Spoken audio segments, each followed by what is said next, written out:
はい、皆さんこんにちは、まゆです。お元気ですか？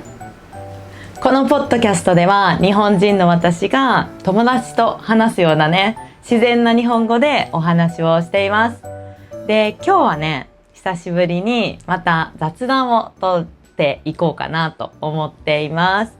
というのも、今日からやっとね、子供の学校が始まりました。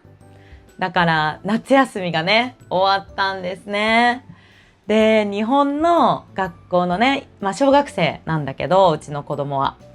で、その日本の小学生の夏休みはだいたい7月の半ば、要は15日とか、20日とか7月の間だよね。ちょうど真ん中ぐらいの時からこの8月の末までですね。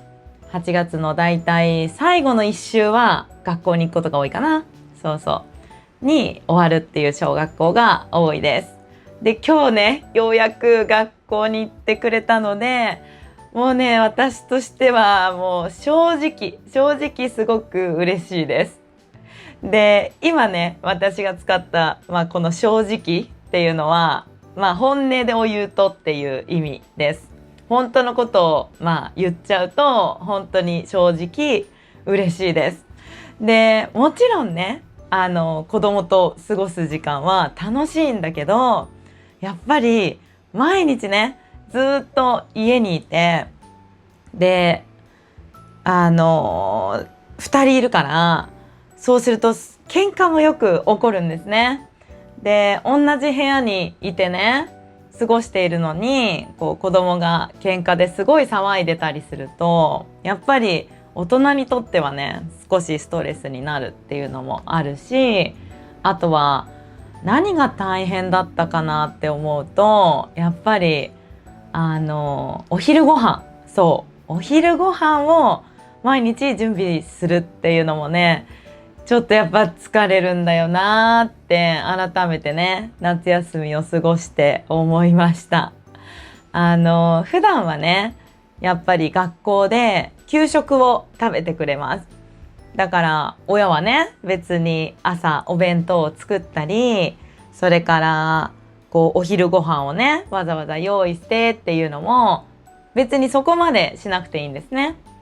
で、大人だけだったらお昼ご飯も結構適当でいいかなって思うんですよ。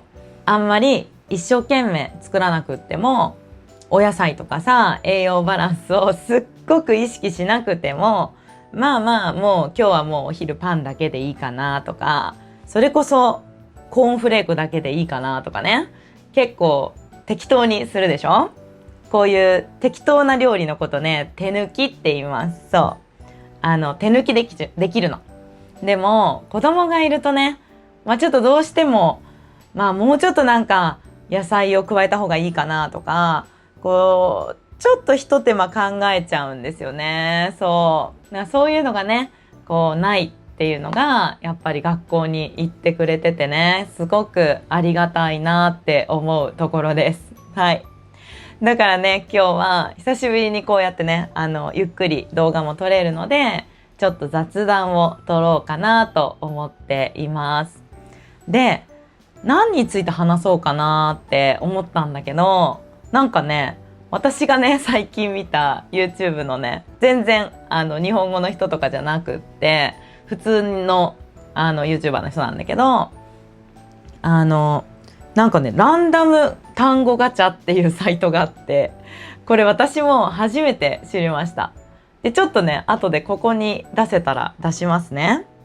で、これはホームページ開くと、サイトなんだけど、開くと3つね、ランダムに日本語のキーワードを1つから10個出してくれるんですね。で、そのレベルもね選べるようになっています。レベル1、レベル2とかでね。で、何に使うんだろうと思ったの。日本人は何に使うのかなって思ったんだけど、どうやらね、ブレストアイデアをね思いつきたい時とかに使ったりするサイトみたいです。ランダム単語ガチャですね。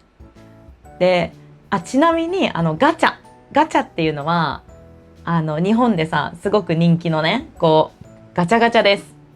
こうコイン、お金を入れて回すと、ダイヤルをね回すと、こうカプセルのねおもちゃがすごいたくさん入ってて、ダイヤルを回すとそれこそ何が出てくるかわからないよね。ランダム。何が出てくるかわからないけど、おもちゃが1個落ちてくる。こういうのをガチャガチャって言いますよね。で、ガチャとも言います。そう。だからその単語のガチャガチャっていうサイトなので、ここでね、やっていこうと思います。で、今日は、ちょっと待ってね、画面録画しとくね。後でさ、みんなにシェアできるように、まずちょっと画面録画します。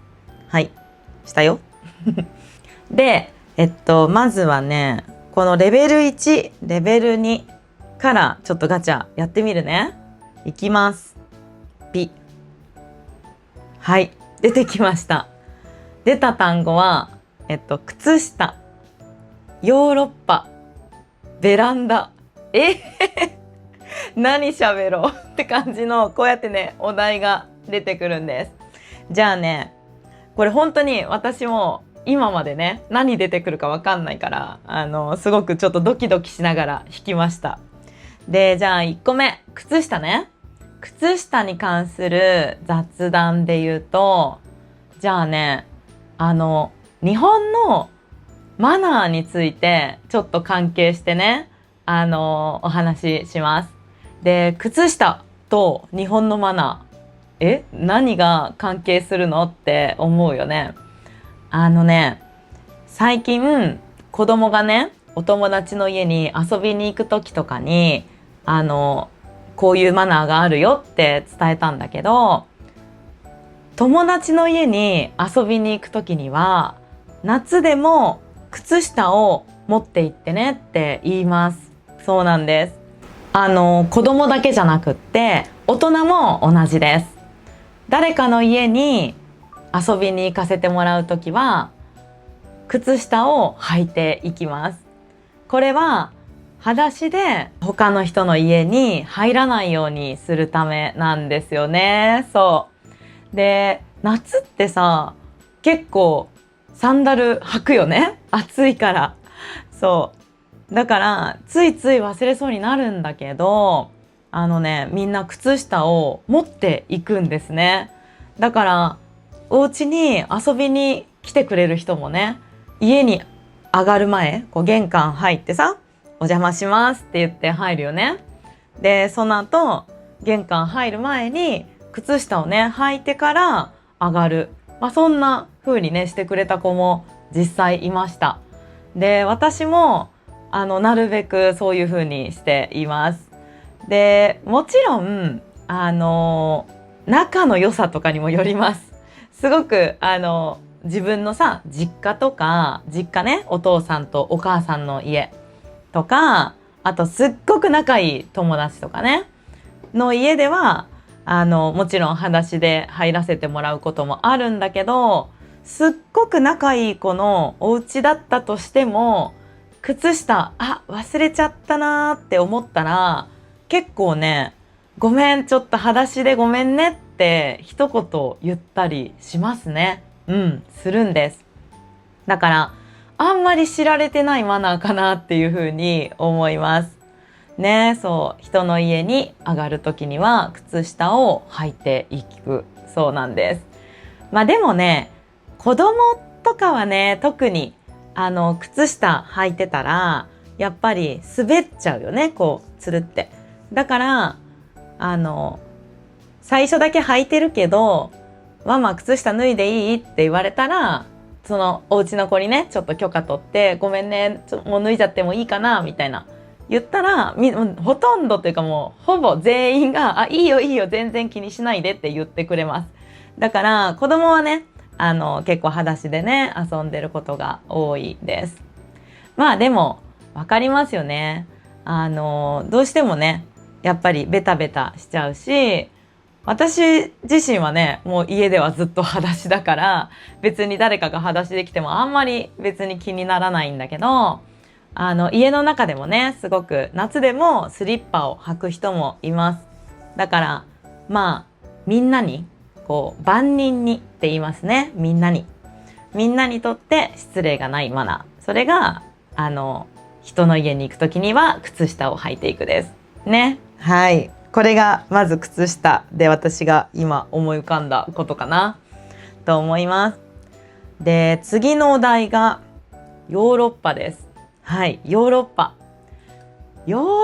ね、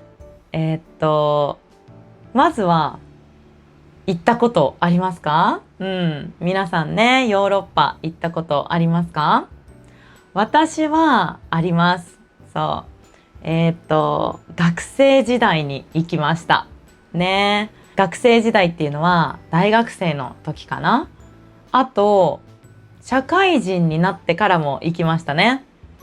働き始めて結婚する前です。で、すごく旅行が好きだったのね。だから、学生の時ってやっぱりお金がね、ないんですよ。そう。だから、社会人になってから、自分でね、稼いだお金で旅行に行くっていうので、ヨーロッパに行きました。行ったことがある国は、イタリアと、あと、ドイツ、フランス、オランダかなに行きました。あと、アイスランドも行きましたね。そうかな、アイスランドも行きました。それぐらいかなかな行ったのは。そう。何が印象に残ってるかな。もう全部ね、かけがえのない思い出ですね。でも当時はまだ円がね、今より安くなかったの。だから、あの時行っといてよかったなってもう本当に思います。今行こうと思うと多分倍ぐらいの値段になってるんじゃないかなって、なんか怖くてね、まだ計算したことがないんだけど、感覚的にはそう思いますね。で、友達がね、私と一緒に行った時にね、オランダにハマりましたね。で、その子はビールがすごく好きな子だったんですね。それからアートも好きな子でした。まずね、海外に行ったことがない子だったんですね。女の子の友達とね、2人で行きました、ヨーロッパに。で、その時にヨーロッパの方って外にテラスの席がねいっぱいあって、そこで昼間からねみんなビールを飲んだりとか、カフェでねゆっくり過ごしてたりとか、そういうね人々の暮らしとか文化かな、そういうのを見た時にすごくねそれが新鮮に映ったそうなんですね。その子にとってオランダのちょっと明るくって自由な雰囲気かな、そうと、あとビールが好きな子だったので、すごくオランダにハマったって言っててね、ずっと住みたいっていう風に言ってました。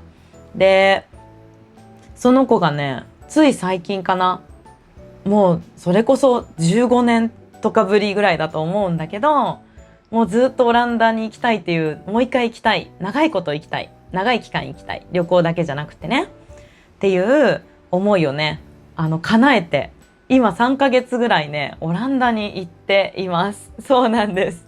すっごくね同じ会社の友達で一番仲がいい子だったので、彼女自身がね私と一緒に行った旅行以来ずっとねこういう風なことを叶えたい、オランダにちょっと長く住みたい、暮らしてみたい、そういうことをね熱い思いでまず思い続けてね、それを今叶えてるっていうのがね、すごく一緒に行った私としても嬉しい気持ちになりましたね。そうで、ゴッホの美術館もあるでしょ。そうオランダにはね。だからそれもねその子はすごくゴッホも好きな子なので、今行ってるよっていうのでね写真がシェアされてきたりしました。はい、すごくね一緒に行ったので懐かしい気持ちになりましたね。はい。で、なんかヨーロッパの話とは少し離れるんだけど、この夏ね私すごく断捨離をしたんですよ。家の中をもう大掃除しました。そうで、なんでこの旅行の話からね、この大掃除の話になってるかっていうと、その時にね、やっぱり思ったんです。旅行はお金がかかるんだけど、まずかさばらないよね。そう、変な話だけどさ、物じゃないから、こう場所も取らないし、それでいて一生こうずっと何年経っても自分の中のね、こう宝物として置いておけるもの、心の中に、それってやっぱりすごくいいお金の使い方だなってね、断捨離をして改めて思いました。断捨離ってね、要はまずこう立つ、こう物への執着を断つでしょ。で、捨は捨てるだよね。こうそれでこう今自分の周りのこう暮らしの中でいらないと思ったものへの執着を断って、それを捨てて、で話す、手放すだよね。そういう言葉です。断捨離ね。すごくもうなんかね、こんまりさんの影響で多分世界中に広まってる言葉なのかなって思います。だからたくさん物を捨てたんですね、今回この夏休みに。どんなものを捨てたかっていうと、まずは子供のものでした。そう、たくさん。で、それは今私の子供は小学生なんですね、2人とも。ってなると、子供が生まれてから小学生に上がるまでに必要だったものっていうのがね、やっぱりすごくコツコツこう積み重なって、コツコツっていうのかな、コツコツってなんか努力とかに使うものだよね。だから細々かな。そう、細々としたこうものがね、ずっとこの6、7年分ぐらいこう溜まってきてたんです。例えば絵本とか、絵本ね、絵本もさ、いろんなこうレベル感の絵本ってあるでしょ。こう赤ちゃんの時に楽しむ絵本もあれば、こうもうちょっと大きくなってから読める絵本もあると思うのね。でもそれがね、すごく多くありました。たくさんあったので、最近は小学生になると結構ね、こう学習漫画って言うんだけど、こう日本の歴史とか、あと理科だよね、こう科学とか、あとは日本のマナーとか、いろんなものをね、こう小学生が分かりやすく読めるような漫画になってるものっていうのがたくさんあるんですね。で、だんだん絵本よりもそういう本を読むようになってきました。で、絵本に関しても物語もね、今もすごく読むんだけど、だんだんこう絵本からこう児童書って言います。こうちょっと絵が入ってて文章がたくさんある、そういう本に変わっていくんですね、読んでいくものが。だからこれはね、もういいかなっていう絵本がたくさんあったので、まずそれを手放しました。それからおもちゃだよね。おもちゃもやっぱり変わっていくんですね。昔はね、こうごっこ遊びのものとか、幼稚園の子たちが楽しむものっていうのもたくさん家に置いてあったんですね。でもそれも一個一個ね、子供に確認をして、これってもういらないかなとか、これもう遊んだから誰々にあげていいかなとか確認をして、一つ一つね、こう手放していきました。なのでその時にね、でもやっぱり思ったんですね。それは捨てるのは子供の成長による変化だから、別に無駄遣いじゃないんだけど、それでもたくさんお金かかったなって思うんですよ、捨てるものを見ると。で、全部が無駄遣いじゃないって思えるものじゃなくって、自分のものもね、やっぱりたくさん整理して捨てた中には、これ買わなくてもよかったなとか、これ買ったけどあんまり使わなかったなっていうものもやっぱりあるんですよ。そう、あったの。で、そういうのってすごくこうお金がね、もっったいなかったなとかってやっぱり思うんですね。場所も取ってたし、なくなるとすごくすっきりしました。物がね減ると部屋はすごくすっきりしました。だからお金をかけてね、物をたくさん買って、でさらにかさばってね、でいつか捨てる、なんかそれも同じお金のかけ方なんだけど、旅行ってねそういう意味ではもうかさばらないし、お金はかかるけどずっとね心の中で宝物みたいに置いといて捨てたりもしないよね。旅行に行った思い出って別に全然捨てたくならないと思うんですよ。そうだから改めてね、こうお金のかけ方として私はだけどすごく旅行っていいもんだなって思いました。すごくいいお金のかけ方なんだろうなって改めて思いましたね。はい。これがね、ヨーロッパの話から、ヨーロッパっていうお題だったね。お題。お題から、ヨーロッパの旅行の思い出。そして、断捨離に押して、改めて、旅行ってお金のかけ方としてはとてもいいな。そういうふうに思ったっていう話でお話ししました。はい。で、次ね。ごめん、まだまだ喋る。すっごい喋るよね。もうね、嬉しいの。久しぶりにゆっくり喋れるから。もう今日ウキウキで撮ってる。はい。次がね、ベランダです。ベランダ。ベランダベランダね。ベランダって、英語でなんて言うんだろう。ベランダ。みんなの家にもあるかな？意外とベランダがない国も多分あるよね。ベランダは英語で、いいや、後で字幕でちょっと出すね。ベランダは日本の家には必ずと言っていいほどあります。で、もちろんこう一人暮らしのアパートとかね、こう一人で住む家についてないっていうことはあります。ある。けどマンションとか、あと一戸建てこう家ねにはだいたいついてますね。というのもまだまだ洗濯物をこうベランダに干す人が多いからだと思います。うちもね、この窓ね、これはこの隣窓なんだけど、ここはベランダになっています。そう。私はね、いつもこれを寝室で撮ってるんですね。で、ここは寝室のベランダです。そう。でも私はね、ほとんど干さないんですね、洗濯物。全部乾燥機にかけちゃいます。そう。さっきもね、出てきたけど、それこそ手抜きなの。そうなの。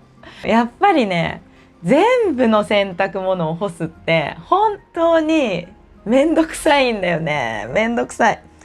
でもね、世の中にはお洗濯がすごく好きっていう人もいるの。で、これはね、私の義理のお姉さんね。私のお兄ちゃんの奥さん。私の義理のお姉ちゃんは洗濯がもう大好きなんだって。だから、ピシーッと綺麗に洗濯物が干されてるのがね、気持ちがいいから好きらしいんですね。そう。だからそういうね、もう好きだったら干せばいいと思うんだけど、もうね、私はもう本当にズボラっていうね、大雑把な性格だから、お洗濯はね、もう乾燥機に任せちゃっているんです。そうなの。でもね、乾燥機にかける服はちょっと選んでます。こういう外に着る服、シャツとか、あとデニムパンツとかは洗って干します。ベランダに干します。そう。で、下着とか、あと下着、パンツ、靴下、それからインナー、あとはタオルとかね。ある程度シワになってもいいかな、みたいな。ちょっとシワシワになってても、いいかなって思うものに関しては、全部ね、乾燥機にかけてます。そうなの。でも、日本の家の中で乾燥機を使っている家ってすごく少ないんですよね。まだまだ少ないです。外のベランダに干す人の方が圧倒的に多いんですね。だから日本の家にはほとんどベランダがついています。そうなの。でもね、意外とね、ベランダって広いベランダをね、こう売りにしている。うちはベランダが広くていいですよっていうお家とかも結構あるんだけど、ベランダってね、結構掃除が大変なんですよね。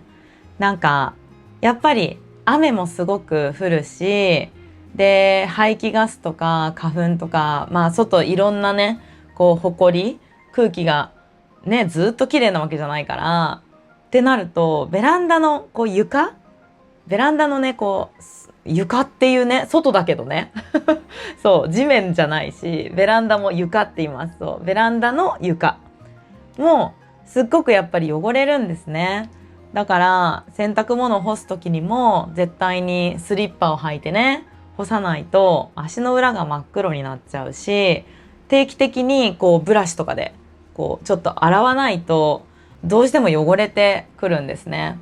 だから手入れがね、ちょっとめんどくさいなっていうのはあります。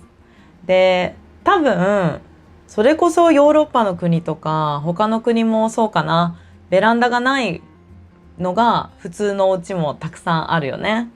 で、日本は最近ではね、そうそう、タワーマンションね、すっごい高いマンションね、タワマンの人はベランダがないです。そう、危ないからね。タワマンはね、窓も開かないようになってるそうです。多分開いたとしても本当にスライドさせるぐらいかな、なんていうの、隙間をちょっと開けるぐらいにしか窓は開かないところが多いですね。タワマンって都会に立ってるでしょ。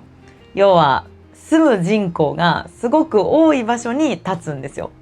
だからやっぱりタワマンの周り何もないっていうことはなくって、もうタワマンのすぐ隣がコンビニとか、真下がもうすごい通路で人が歩いてるとかね、そういう環境に立ってることが多いんです。